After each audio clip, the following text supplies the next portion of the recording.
I think certainly being focused on something that you're confident will have high value to someone else, and just being really rigorous in making that assessment, because people tend to, a natural human tendency is wishful thinking.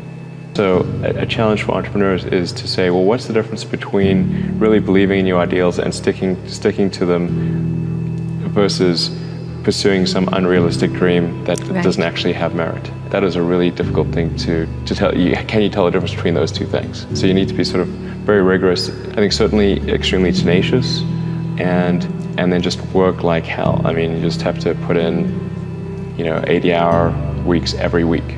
All those things improve the odds of success. If other people are putting in 40-hour work weeks and you're putting in 100-hour work weeks, then even if you're doing the same thing, you know that you will achieve in 4 months what it takes them a year to achieve.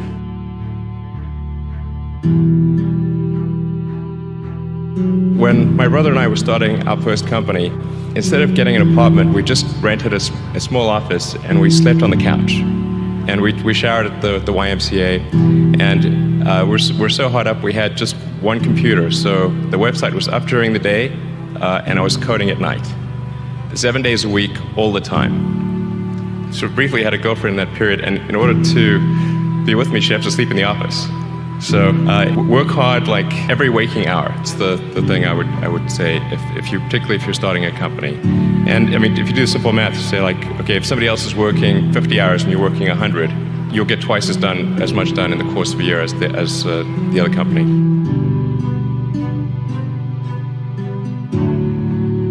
In 2001, with just talking to a friend of mine, he asked me what I was going to do after PayPal, and I thought, well, I was wondering like, I'd like to get involved in space, but I just didn't think there's anything I could do as an individual. But I was curious as to when NASA would be sending a team to Mars, because that was always going to be the thing to do after the moon. I figured that there'd be some plan, and I'd just go to the website and I could read the schedule.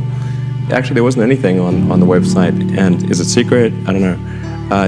But it turned out that NASA had done a study on what it would cost to do a manned Mars mission, and this was under Bush the First. In his first, he asked for a 90-day study shortly after taking office, and NASA came back with a $500 billion price tag. And he said, okay, maybe not. That's when $500 billion was serious money. So then that got totally shelved, and it was like you were not allowed to talk about any kind of crewed mission to Mars at NASA. Anyway, but I thought, well, if I could do something that would galvanize public interest, and then that public interest would translate to additional appropriations for NASA and increase their budget, then maybe they could do it. So actually, what I sort of thinking I would do is send a small greenhouse to the surface of Mars with seeds in dehydrated gel, and the public tends to respond to precedents and superlatives. So this would be the furthest that life's ever traveled, the first life on Mars. I tried to figure out how to do this with the proceeds that I had from PayPal. And I was able to figure out how to get the cost of the spacecraft down, and the communications, and the little greenhouse and everything. But the one thing I couldn't compress was the cost to launch, because there are only a few options, and the US options were way too expensive. And so I ended up going to Russia 3 times to try to buy. It wouldn't really matter. Like, I actually came to the conclusion that my initial premise was wrong. It's really fundamental to psyche. So if people think there's a way, I think it would actually get a lot of support.